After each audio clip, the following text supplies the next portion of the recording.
Hello, my name is Alexander, and I'm with 11 Montessori Real Estate Group. I'm here locally in Kirkland, and today I'm pleased to present Janine Hanson. She's the owner of Chestnut Montessori School here in Kirkland. How are you doing today, Janine? I'm doing very well, thank you. How are you today, Alex? Thank you, Janine. Yeah, it's a beautiful day. Thank you. Yes. Would you please tell a little bit more about the school and how did you start it and how it went overall? Yes, of course, I'd be thrilled to do that.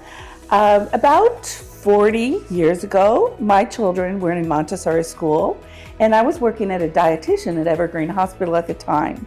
And I really liked what I saw, so I went to Seattle University, got my credential, and I've been involved with teaching children, training teachers ever since.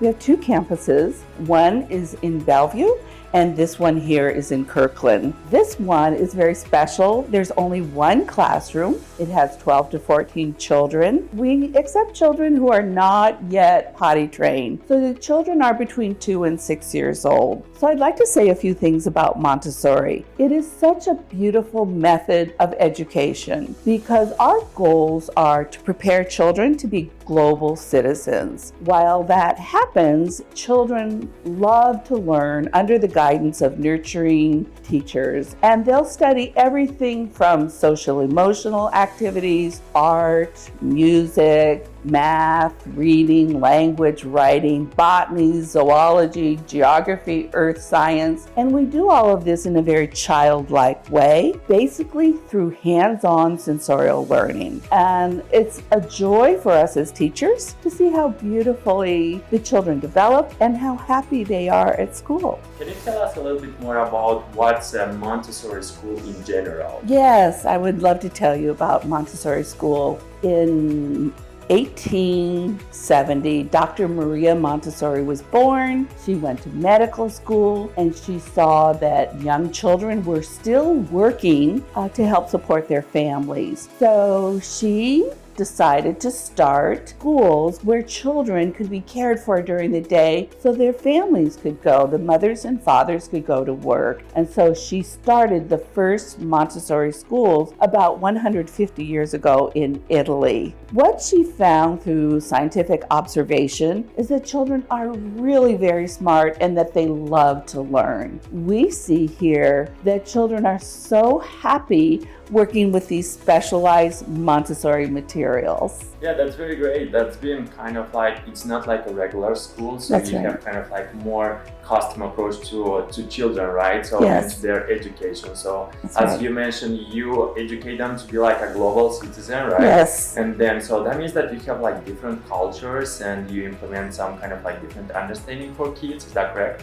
That's exactly right. So this morning we started off our day celebrating Earth Day, and children and their parents brought flowering plants to plant in our garden, and we have children from a whole variety of cultures. They come to us speaking very different languages, and as they work together, parents comment how well behaved and how kind they are. They learn that all people have more in common than they do difference. And in our geography study, we learn about people from around the world, their traditions, their customs, their languages, the animals that live on their continents, and their food. And so we hope that this assists our children in developing an understanding of all people, even those who are very different from them. This is very nice and this is very good experience having to work with kids. And if I can ask another question, that would be if you can describe some like an experience, what kind of like a memorable experience you had with children. So during your work or maybe like a different situation, that's kind of like something that you want to share with others. Oh yes, so many happy memories. One very simple one that I've seen this year and most teachers see is a child learning to build blocks that vary in 3 dimensions, and we show them how to build a tower so it doesn't fall over. And they'll practice with it, and it will fall over, and they'll mix up the cubes, and eventually they'll stack up a tower. It's about 1 meter tall, and they'll say, "I did it!" And there's so much joy.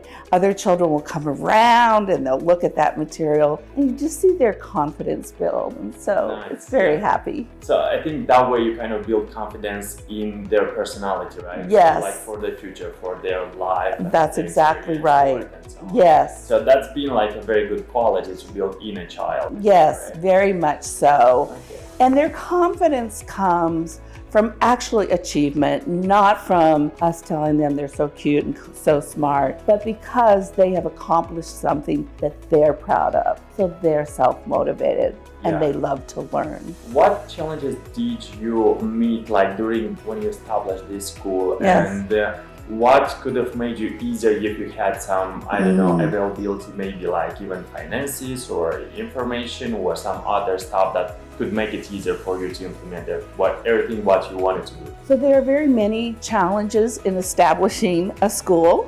Some of them have to do with city guidelines, city codes.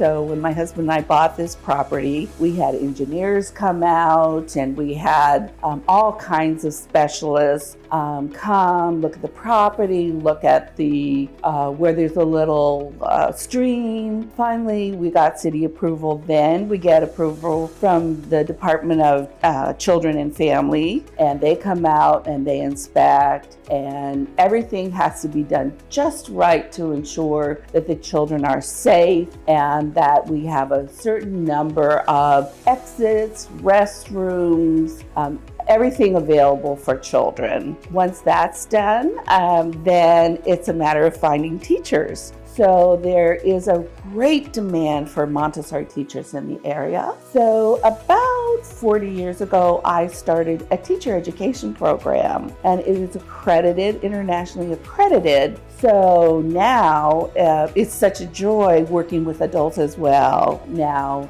finding teachers who really love working with children and have that passion for the Montessori methodology is really a challenge still. But when you find the best staff, it's so wonderful. Yeah, I believe that. So I think like the most difficult job in the world is to being a mom, but Yes. you are basically a mom to multiple children at Yes. the same time, right? Yes. So this is kind of like 10x or 20x, being Yes, a mom. So, exactly. yeah, this is a hard job, but at the same time, I think it's very pleasant job, like working with kids, right? It is so satisfying, yes. And we get so attached to each one of them. Oh yeah. So the teachers see us as a mentor, and they come to us and they lean on us and they talk to us, and we support them in every way we can.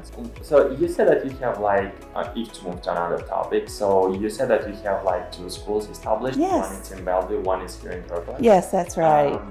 So what did you make, like an idea to come in this neighborhood, and why did you pick this neighborhood? My husband and I could see that there was a strong need for Montessori school, especially for one that worked with younger children. Most of them start with children when they're 3 through 6, but we had many parents wanting a place for their younger children. So we looked for, I think, 9 years for just the right place. And the reason we chose this beautiful site, it's almost 5 acres. It's surrounded by trees and nature, and I really believe that children deserve the very best environment, and surrounding them by nature really helps them feel a connection to their world. So we loved the property, and then this house we were able to convert to a Montessori school. Yeah, that's great, and I think it's a great location at the same time. As you Yes. mentioned, so you have forest, you have like nature, close to nature. Yes. And I even saw outside that you have a spot where kids can go out and play. Yes. Whenever it's a good weather in our area. Yes. So it's not often, but so in the summer I think it's a good Yes, time, right? yes. We have a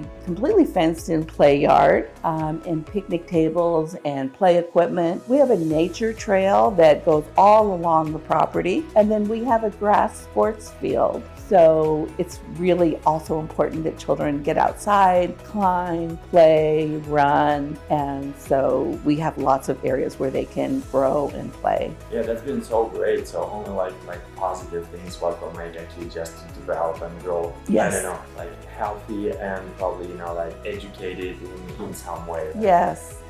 Okay, can you tell something like, I don't know, motivational or something like to the children or maybe to their parents and how to educate a child? Yes. So maybe you can, I bet like in 4 years, so you have like many experiences, and so probably can give like a good advice, let's say that way, to a parent who is just having I don't know, a baby maybe, or... Absolutely. I have 4 children myself. They're all grown now. But one thing I suggest to parents is honor your child's individuality and support their independence. They really want to learn to do things themselves, and they might not do it as well as you do, but they love to imitate parents. So if you're cooking in the kitchen, let them help make the salad or set the table. If you're folding laundry, let them help with that. My children used to be runners, so after the laundry was folded, they'd run and put it in the drawer on the shelf.